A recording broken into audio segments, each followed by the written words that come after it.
Greetings, YouTubians, and welcome back to Wayne's Sharp World, where today we have another episode brought to you by Blade Ops. Look them up for all things sharp, and today we're going to be taking a look at a new Civivi, and that is the Civivi Thug 2.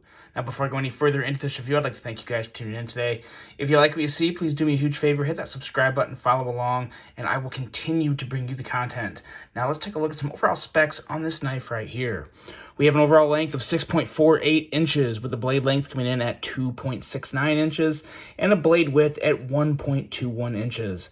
Blade thickness on this guy is your standard 120 thousandths, and you have a blade material of Nitro V steel with a Tonto blade style and a compound grind, a handle length coming in at 3.79 inches, and a handle thickness at 470 thousandths. Handle width on this guy is just over an inch, coming in at 1.09 inches, and handle material is, as you can see, G10 with a liner lock locking mechanism and a user of a right or left hand tip-up carry. Weight on this guy is 3.66 ounces, designed by Matthew Christensen of Christensen Knife Works, and a price coming in at a pretty reasonable $74. At $74, you really can't complain about this knife. I mean, it's right up there and on par with the quality and action, comparable to a Kaiser and your regular Civivis.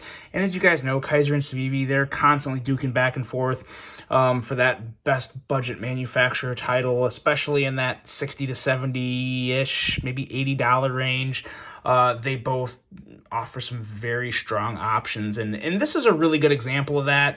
As you guys probably know, this is also kind of the budget version of the original Thug. This is the Thug 2. The original Thug was from the We Knives lineup, which was a much more premium version. And to be honest, I had a couple beefs with that I don't exactly have with this one. Kind of weird, but I mean, I guess it's a good thing because this one's a little less, right? But anyway, let's take a look at some size comparisons, and then we'll get into what I like and don't love about this knife right here. Let's see here. Let's start off with the Kaiser Mini Critical, which is probably the Kaiser I think of when I think of this knife. I don't know why. I think it's just because both blade shapes are just pretty damn awesome, in my opinion. And then we also have the Civivi Altus, one of Civivi's newer button locks. And as you can see, they're both obviously considerably bigger than this Thug 2. This is definitely a small knife. It could easily be a fifth pocket knife for some people, but it's also big enough to be a primary carry, I think. One of the best examples I have in terms of a size comparison is this guy right here, the We Banter. And we'll just focus on that one there for a second. As you can see, just kind of the overall handle size, not necessarily shape, but handle size, and even blade length. There may be a little more of a cutting edge on the Thug 2 because of the style of blade, but pretty comparable there in terms of overall size. And this is not the Baby Banter. This is the original We Banter. As you can tell, it doesn't quite have the choil and stuff, so slightly bigger version, the original knife design from Ben Peterson. And then last up, I feel like I kind of have to do it because it's Civivi, the Elementum. Always a good rule of measure to go off of for new knives in terms of seeing just how big they are. So there's those. There's all your size comparisons. And now let's get into this knife, because there are some things about this knife that I was really, really happy to see that Civivi stayed with, that they kind of brought down from the original Thug. And the first thing is this blade. And there hasn't been much that's changed with this blade outside of the material. We're looking at, like I said, Nitro V steel compared to, I believe, the CPM 20 CV that it originally was. But you still have an excellent grind on the wicked little Tonto blade. You have an edge coming in at 18 thousandths along this rounded belly portion here leading up to the tip. And then down here at the flat, you're looking at 16 thousandths behind the edge. And this is a hollow grind right here. So a very nice slicey hollow grind combined with still a pretty thin but wide flat grind along the belly leading up to the tip. And that's going to make for a nice, relatively strong tip, but also slicey tip, and just a really nice overall blade. I really like how the belly portion here is longer than the flat, because when you're really making a cut with this knife, I feel like you're more likely to use the rounded portion. And the belly-ish area is going to give you a little extra little sliceability there, with especially the 18 thousandths behind the edge. It's just going to make for a very nice cutting experience. And then if you ever really have to just bear down and power through something, you have that 16 thousandths and the hollow grind down towards the bottom that still gives you a decent amount of room to cut with. So a really, really nice compact little blade that I think can handle a lot of work with a very nice steel to boot. Now, going into the handle and ergos, this is where I think it excels even a little more than the previous one, but there's also a drawback with this one. But I think the gains are stronger than what you lose going from the premium to the budget version here. First of all, in terms of overall ergos, or did I say overall? Overall ergos, that's pretty good. Yeah, they're nothing special, but this is one of those knives to where even though the ergos are just kind of okay, they're not bad, but they're not great. They're just kind of, okay to good. Even if you don't love the ergos, if you like the overall design of this knife, the ergos are good enough to where you'll be okay with them, where you won't have any real massive complaints. So that is a good thing. It's a borderline 4-finger grip. I would just barely consider it a 4-finger grip to me. It's flirting with a 3.5 or 3 3/4 finger grip. But I think I'll give it the full 4 fingers because I can technically get all the fingers around there. And it feels pretty good. The clip back here, while it's not perfect, I'm going to give Civivi a lot of credit here because they did use a different clip. They didn't use their same run-of-the-mill clip they stick on every stinking thing.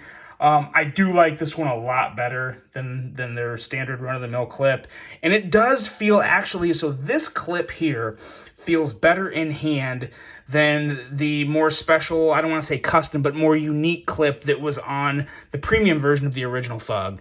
The original Thug clip had a pretty significant hot spot towards the top of that clip that I just couldn't believe Civivi did that, or we did that. They don't have that here. They have this nice and kind of rounded and softened off up here.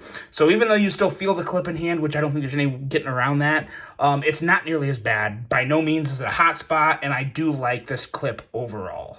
For what this knife is, a budget knife, you had to go with some type of a, lesser value clip, but you still had to find something that was comfortable, that carried deep, and they did that. And I really don't have any complaints with this clip. I like the black on black. It kind of hides it well. So no complaints there. I think this is a significant upgrade from the original clip you see on a lot of Civivis, and it feels better in hand than the premium clip that was on the original Thug. So well done there.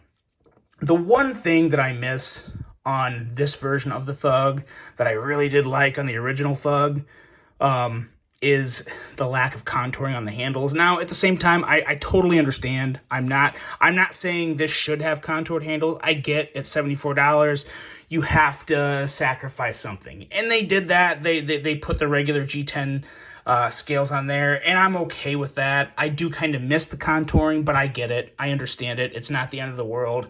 I'm not necessarily complaining about it. I'm just saying I realize that it's not there. I wish it was, but again, we're good.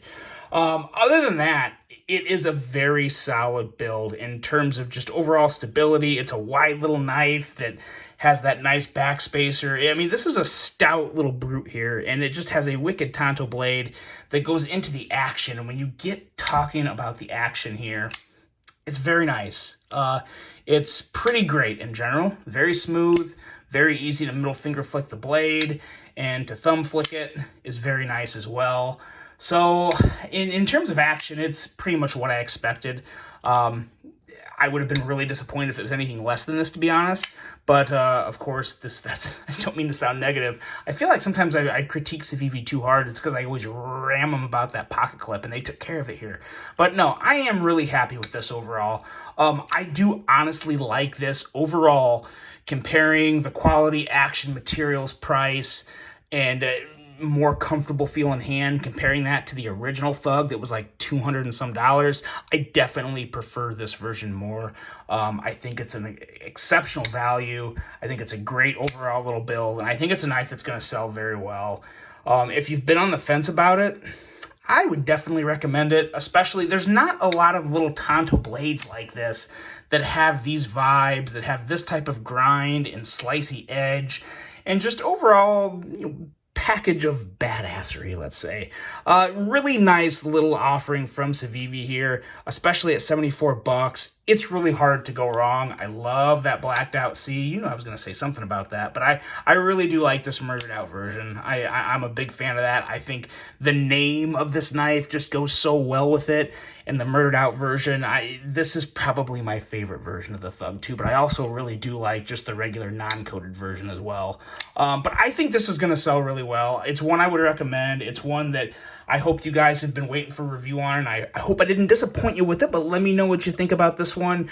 Overall, I am pleased with it, and it's one that I may be holding on to myself because I really do enjoy it. The Civivi Thug 2. Guys, let me know what you think about this. Hope you enjoyed this review. Hope you have a great rest of your day, and until the next one, I'm out.